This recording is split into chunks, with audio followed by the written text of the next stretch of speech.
예, 하나님께서 오늘 우리에게 주시는 말씀은 요한복음 21장 14절에서 17절까지. 요한복음 21장 14절에서 17절. 말씀 제목은 새 날을 여시는 예수님의 사랑. 새 날을 여시는 예수님의 사랑. 요한복음 21장 14절에서 17절까지입니다.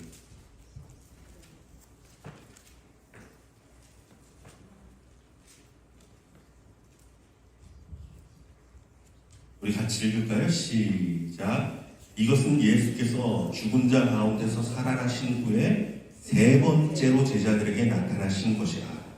그들이 조밥 먹은 후에 예수께서 시몬 베드로에게 이르시되 요한의 아들 시몬아, 내가 이 사람들보다 나를 더 사랑하느냐 하시니 이르되 주님 그러하나이다. 내가 주님을 사랑하는 줄 주님께서 아시나이다. 이르시되 내 어린 양을 먹이라 하시고 또 두 번째 이르시되 요한의 아들 시몬아, 내가 나를 사랑하느냐 하시니 이르되 주님 그러하나이다. 내가 주님을 사랑하는 줄 주님께서 아시나이다. 이르시되 내 양을 치라 하시고 세 번째 이르시되 요한의 아들 시몬아, 내가 나를 사랑하느냐 하시니 주께서 세 번째 내가 나를 사랑하느냐 하심으로 베드로가 근심하여 이르되 주님 모든 것을 아시오매 내가 주님을 사랑하는 줄을 주님께서 아시나이다. 예수께서 이르시되 내 양을 먹이라. 아멘. 사랑하는 성도 여러분, 오늘 우리는 2023년도의 마지막을 매듭 짓고 24년을 소망하며, 대망의 24년을 소망하며 이 자리에 와 있습니다. 정말 중요한 시간이죠. 하나님 앞에 새해 첫 문을 어떻게 여느냐, 어떤 다짐과 결단으로 새해를 시작하느냐, 사실 이것은요 너무나 중요한 문제입니다. 그래서 말씀을 준비하면서 새로운 시대를 개척해야 하는 제자들의 상황을 좀 묵상을 해봤습니다. 이제 제자들은요, 예수님은 사실 사망에서 부활하시고 그리고 이제 곧 하늘로 승천하실 겁니다. 이에 제자들이 해야 할 일은 예수님의 가르침에 따라 복음의 시대, 성령의 시대, 예수 그리스도의 시대를 활짝 열어야 할 사명이 있었어요. 이것이 제자들의 사명이고 그들이 져야 할 십자가이며 또한 그들이 누릴 영광이기도 했습니다. 그런데 상황이 좀 이상하게 돌아갑니다. 제자들이 단체로 나는 못하겠다, 난 더 이상 못하겠다고 그 사명을 다 내던지고 바닷가로 고기 잡으러 가게 된 겁니다. 어쩌면 예수님의 일생일 때 가장 큰 어려움이 닥쳤습니다. 3년 반 동안 동고동락하고 제자들을 가르쳤고요, 모든 사랑을 다 베풀었는데, 아니 생명까지 내주어서 모든 것을 다 쏟아 부었는데 이제 와서 제자들이 못하겠다고 하니 어떻게 해야 합니까? 그렇다면 과연 예수님은 이 중요한 시간에, 중요한 시기에 제자들을 향한 매듭을 어떻게 짓고 어떻게 마무리를 하고 어떤 소망으로 하늘에 올라가셨을까요? 저는 이것이 참 궁금했습니다. 먼저 제자들의 상태를 좀 살펴보면 안타깝게도 너무나 중요한 이 시기와는 상관없이 그들은요 좌절과 낙심뿐이었습니다. 예수님은 부활하셨지만 우리는 아무것도 할 수 없다라는 무기력함과 무능력함만이 제자들을 감싸고 있습니다. 이들 가운데 새 시대를 향한 소망이나 기대는 전혀 찾을 수가 없습니다. 오죽하면 예수님과 함께 했던 3년 만에 모든 일들을 다 뒤로 하고 다시 갈릴리 바다, 이 디베라가 원래는 갈릴리라는 명칭, 같은 명칭, 같은 곳이 디베라, 갈릴리로 다시 고기 잡으러 나가겠습니다. 아마 그들 스스로도요 자기 자신에 대해서 이렇게 평가를 내렸던 것 같습니다. 난 쓸모없는 사람이야. 난 예수님께 도움이 되지 못해. 그냥 고기 잡는 거 외에는 내가 할 수 있는 것은 아무것도 없어. 이러한 마음이 가득했던 것 같아요. 그래서 그 바다는 그렇게 어둡고 고독하고 절망이 가득했는지 모릅니다. 하지만 우리 예수님은요, 소망을 품고 그곳으로 가셨습니다. 할렐루야. 우리 예수님은요, 언제나 그런 분이에요. 그의 사랑하는 자들에 대해서 단 한 번도 실망하거나 포기하지 않으십니다. 이게 예수님이에요. 우리가 어떤 모습을 나타내도요, 예수님은요, 실망하지 않습니다. 포기하지 않습니다. 이게 예수님의 열정이에요. 그저 다가가서 위로하시고 힘주시고 사랑해 주십니다. 제자들을 처음 만났을 때 내가 너로 사람을 낳는 어부가 되겠다라고 말씀하시며 부르실 때와 지금 다시 디베라로 나아가 제자들을 만나러 가실 때 예수님은요, 그 마음이 동일합니다. 바뀌지 않았어요. 여전히 그들을 사랑하시고 여전히 그들에게 소망을 품고 계시고 여전히 그들을 통해 하나님의 나라의 귀한 사역을 펼쳐나가시려 계획하고 있습니다. 이것이 주님의 마음이에요. 2023년을 마무리하고 24년의 첫 시작을 바라보며 여러분 어떤 마음으로 이곳에 모였습니까? 소망과 다짐과 기쁨으로 24년 새해를 바라본 분도 계시지만 혹시 우리 가운데 별다른 기대와 소망 없이 이 자리에 앉아있는 분은 있지 않습니까? 그렇지만 여러분 괜찮습니다. 괜찮아요. 디베라 바닷가에 찾아오신 예수님은요, 동일하게 지금 이 시간에도 저와 여러분 가운데 찾아오시기 때문입니다. 제자들에게 그러셨던 것처럼 동일하게 우리들을 사랑하시고 변함없이 우리에게 소망을 품으시고 한결같이 우리를 통해 2024년의 새 시대를 여시며 당신의 새 역사를 이루기 위해 우리를 만나주시는 분이시기 때문입니다. 할렐루야. 자, 그렇다면 제자들은 왜 하필 그 바닷가로 나갔을까? 조금만 더 깊게 한번 우리 생각해 볼까요? 어쩌면 그들은요, 나는 누구일까라는 그 본질적인 물음에 대한 해답을 찾기 위해 나간 것은 아닐까, 이런 생각을 좀 해봤어요. 나는 누구일까? 예수님은 그들로 사람을 낳는 어부가 되게 하겠다라고 부르셨지만 사실 아직까지 그들은요, 사람을 낳는 어부에 관한 자기의 정체성을 찾지 못했습니다. 오히려 실패하고 넘어지며 예수님을 3번이나 부인하는 자신의 모습을 바라보면서 낙심만 더 커졌습니다. 그래서 결국 그들이 가진, 그들 스스로가 생각하는 자기의 정체성은 사람을 낳는 어부가 아니라, 그래, 나는 그냥 바닷가에서 그물이나 던지고 사는 사람이지, 그게 맞다고 생각했는지도 모르겠어요. 자, 여기서 우리는요, 실존에 대한 3가지 질문을 좀 던져봐야 돼요. 첫 번째, 나는 누구인가? 이 3가지 질문에 대해 예수님이 대답을 해주셔야 돼요. 나는 누구인가? 제자들에게 이 해답이 필요했습니다. 두 번째, 내가 있어야 할 곳은 과연 어딘가? 이 해답도 필요합니다. 제자들 지금 방황하고 있잖아요. 고기도 안 잡히는 바닷가에서 밤을 새며 헛수고만 하고 있지 않습니까? 그리고 3번째, 내 인생의 소망은 무엇인가? 나는 도대체 왜 살아가고 있는가? 이 해답을 예수님은 주셔야 돼요.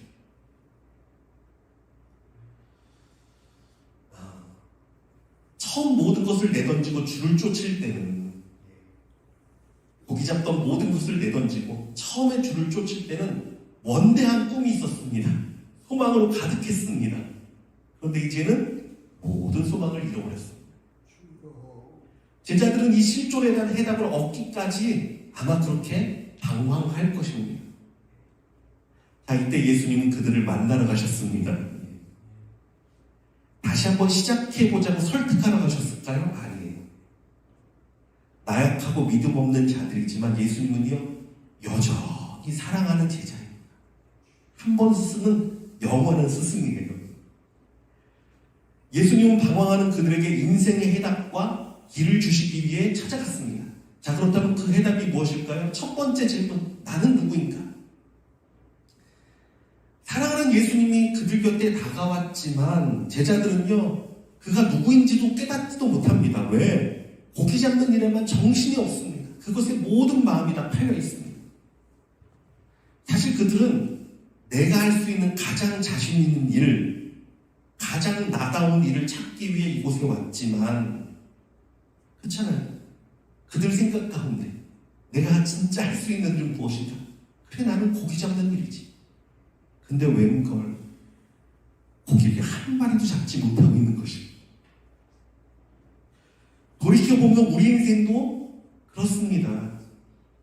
예수님은 뒤로 하고 아무리 발방치고 아무리 애를 써도 결국 돌아보면요, 아무것도 없어.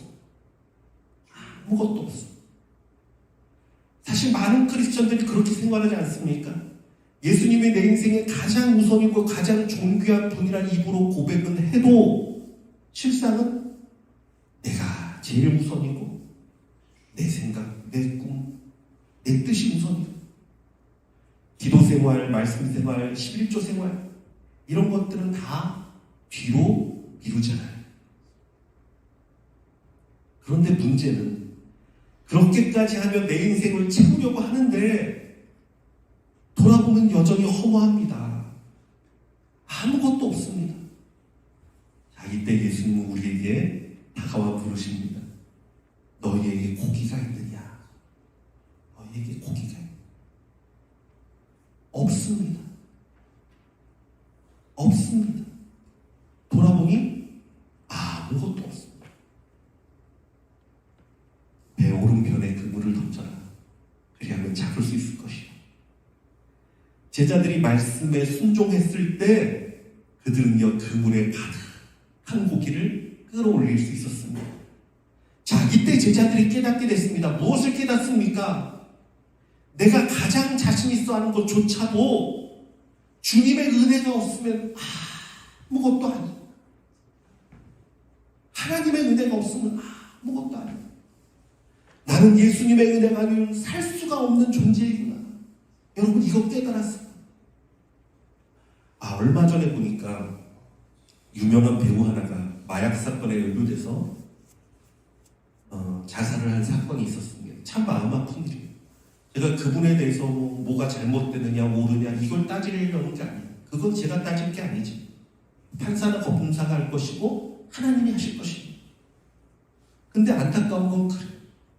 이분이요, 드라마 한 편을 이제 한 편이 아니라 1회, 그러니까 드라마를 찍으면 뭐 17회, 18회 뭐 이렇게 찍잖아요. 한 회 찍는데 2억을 받았답니다. 얼마나 큰 돈이에요. 이름 없는 무명 그 배우는 10만 원을 받았대요. 2,000배가 차이 나는 금액을 받았어요. 얼마나 높이 올라갔습니까? 근데 한순간에 그렇게 떨어질 줄 누가 알았습니까? 아무도 몰랐어요. 또 얼마 전에 그 오징어 게임에 나왔던 그 깐부라는 역할을 했던 그 할아버지 역할 맡은 분이 있었어요. 그분이요, 진짜 무명 생활로다가 연기 생활 아무런 이름 없이 오랫동안 하신 분. 나이가 그렇게 차더라고요. 근데 그 드라마 한 편으로요, 완전히 세계적인 배우가 됐습니다. 얼마나 높이 올라간지 몰라요.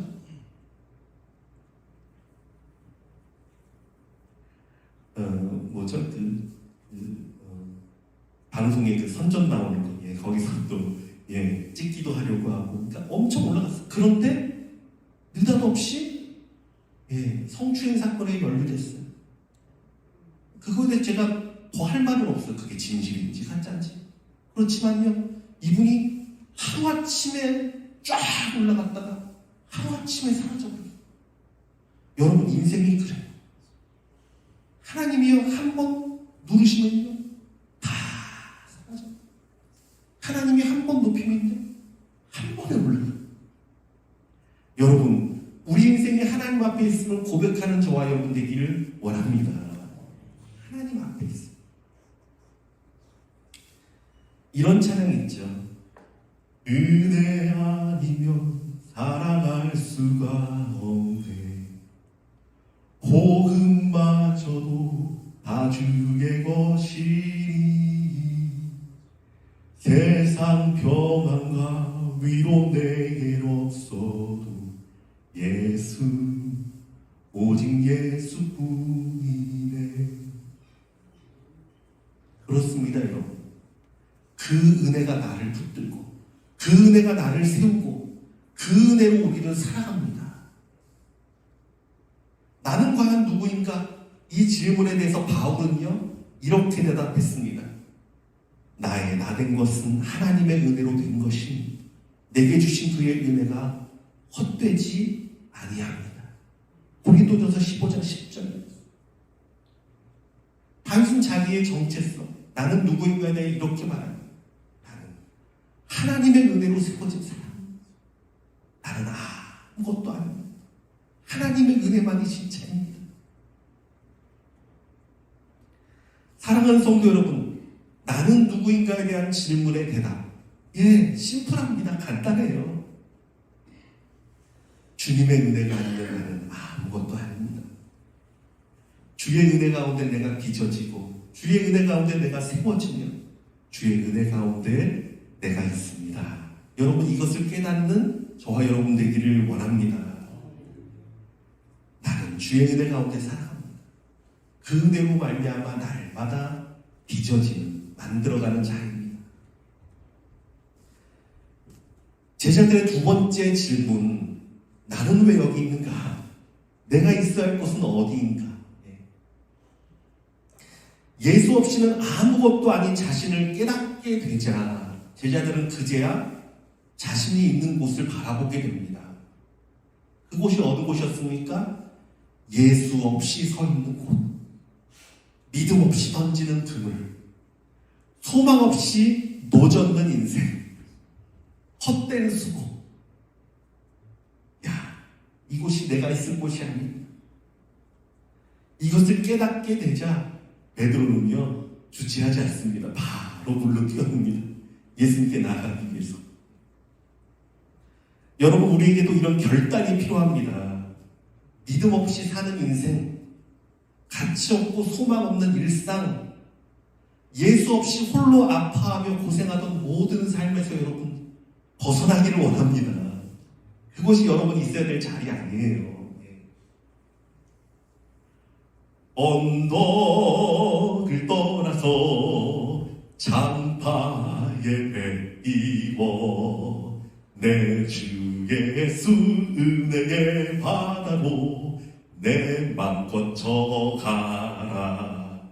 소망의 바다, 은혜의 바다, 예수님의 품이 있습니다. 그곳이 여러분이 서 있어야 할 곳임을 믿으시기 바랍니다.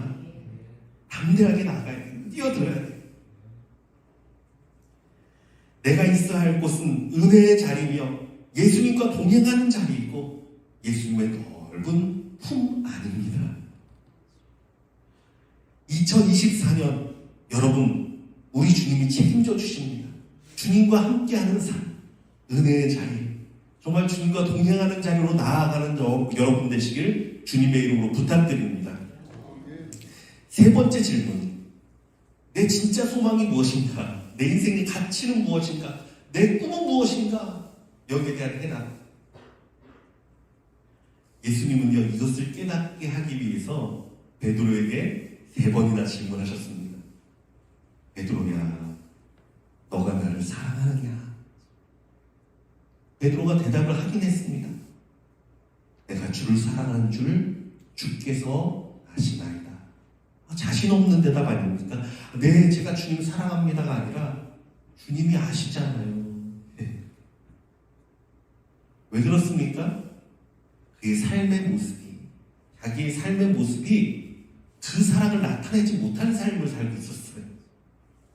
그 사랑에 부끄러운 삶을 살고 있었어요.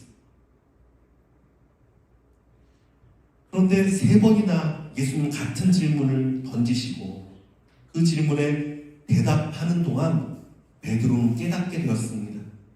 그래, 비록 내 삶이 부족하고 못났어도 내가 절대 부인할 수 없는 것은 내가 주님을 사랑하는 마음이다. 그래, 나는 주님을 사랑해. 사실 예수님은요, 3번의 질문 속에서 베드로의 좌절과 낙심의 상처를 어루만져 주셨습니다. 주님 어루만져 주신 거예요. 그래, 괜찮아. 나는 너의 마음을 다 안다. 너가 실수로 나를 3번이나 부인했어. 사실 너의 마음은 나를 사랑하고 있잖아. 나는 알아. 모든 사람은 베드로를 비난해도 예수님은 이 베드로를 비난하지 않았어요. 예수님은 베드로를 믿어주셨습니다. 그래서 예수님 말씀하시잖아요. 그 질문 끝마다 내 양을 치라. 내 양을 먹이라. 예수님이 자신의 생명보다 귀히 여기는 그의 양들, 그 양을 베드로에게 맡겨주셨어요. 왜?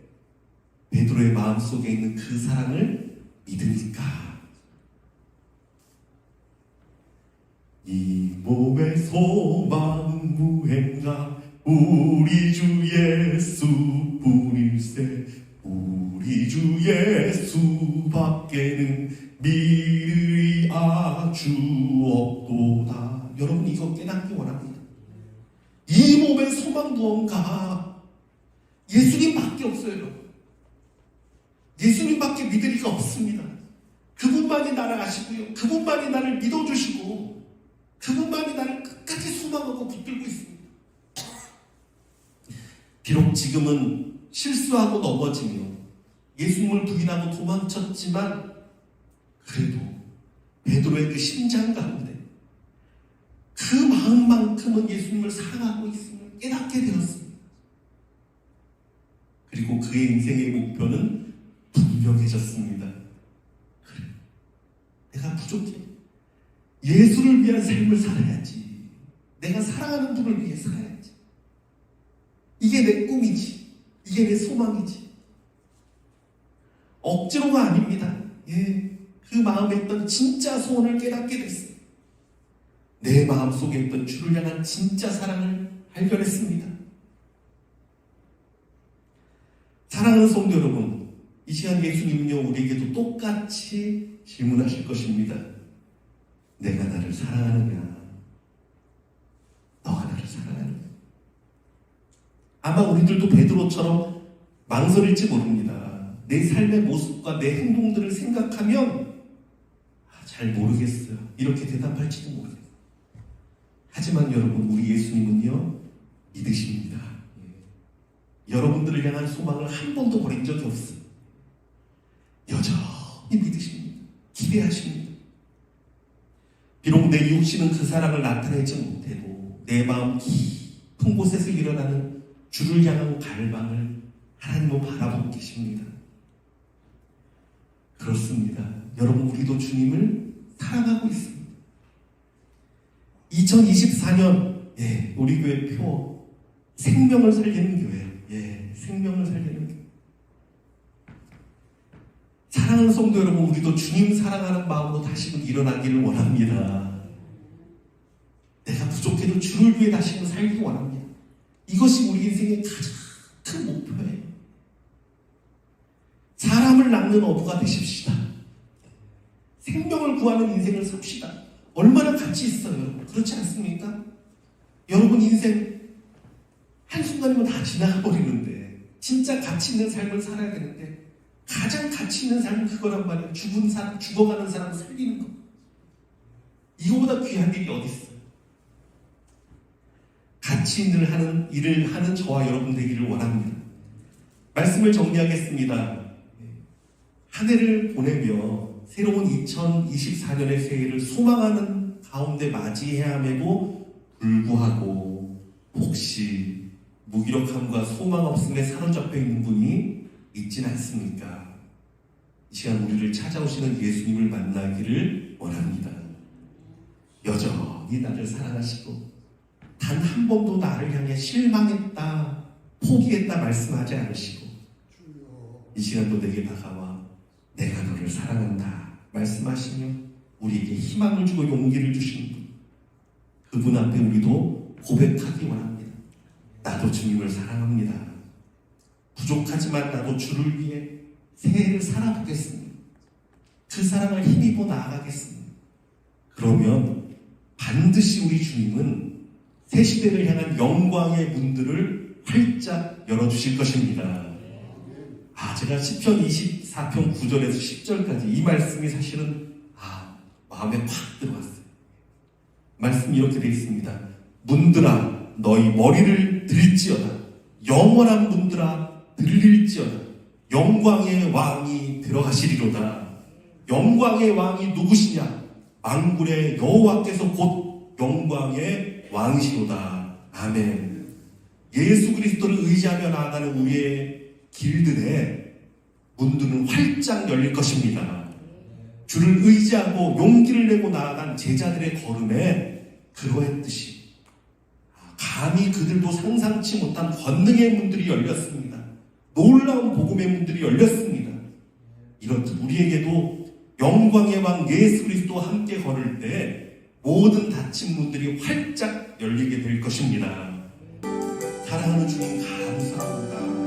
하나님 우리의 온전치 못한 행실과 우리의 말들과 우리의 모습을 보고 사람 같으면 벌써 실망하고 낙심하고 좌절해서 멀리 떠나가 버렸을 텐데 우리 예수님은 단 한 번도 실망한다 말씀하지 않으시고 단 한 번도 포기하지 않으시고 여전히 내 마음 가운데 찾아오셔서 너가 나를 사랑하는 줄 내가 너를 붙들겠다, 내가 너에게 은혜 주겠다 말씀하시는 주님 감사합니다. 우리도 이 주님 의지에서 아버지 베드로와 제자들처럼 아무것도 없을지라도 주님 사랑하는 마음 하나만 가지고 주를 의지하며 나아갈 수 있는 심령들 되게 하여 주시옵소서. 그 마음으로 나간 제자들과 베드로를 통해 하나님 정말 그들도 깨닫지 못한 놀라운 아버지 복음의 문을 열어주셨고 놀라운 부흥의 문을 열어주셨고 놀라운 능력의 문을 열어주셨듯이 하나님의 주님 바라보고 나아가는 주님 사랑하는 마음으로 나아가고자 하는 우리 성도들의 아버지 새해 앞에 놀라운 하나님의 문들이 활짝 열리도록 주여 축복하여 주시옵소서. 지금은 우리 주 예수 그리스도의 은혜와 하나님의 극진하신 사랑, 성령님의 위로 감동 역사하시는 충만하신 은혜가 오직 주님 사랑하는 마음 하나 가지고 주님 붙들고 나도 주님을 사랑합니다 고백하며 여호와께 소망을 두고 예수님께 소망을 두고 주를 위해 살고자 나아가는 결심하는 사랑하는 성도들 가운데 지금부터 영원토록 항상 함께 계시기를 축원하옵나이다. 아멘.